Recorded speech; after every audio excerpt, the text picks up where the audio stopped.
On today's Camino Thoughts, the environment and climate change. So, I've said many times, I'm not a climate change denier.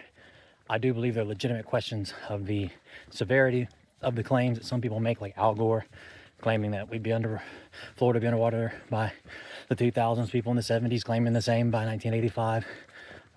But there are legitimate issues with climate change, like bleaching coral, increased fires and floods and stuff. But the question is, what can we do about it?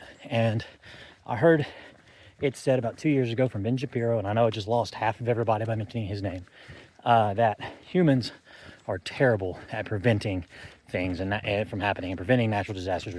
We're terrible at preventing murders on a mass scale, but we are pretty good at mitigating the impacts and reducing the risk involved with those things. So, for example, we can't prevent lightning from striking in Galicia.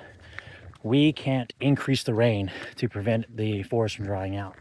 But what we can do, rather than set multi-billion-dollar lofty climate goals, is cut fire breaks through the forest to prevent the massive spread of fires. We can invest in forest management and clear out the brush that is the tinder for these fires.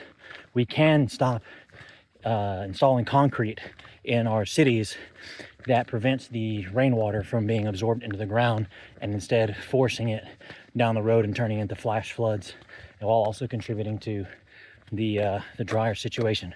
There's things we can do to mitigate the risks and impacts of climate change related issues that don't involve these lofty 3% target goals, because the reality is, until we can get China on board, until we can get India on board with our climate change initiatives, we're not going to be able to have huge worldwide impacts. The top 6 countries in the world for emissions contribute 50% of worldwide emissions, and China by themselves contributes 25 to 30. India by themselves contributes 10 to 15. So you start running into US, Canada, US, Japan, Russia, Mexico.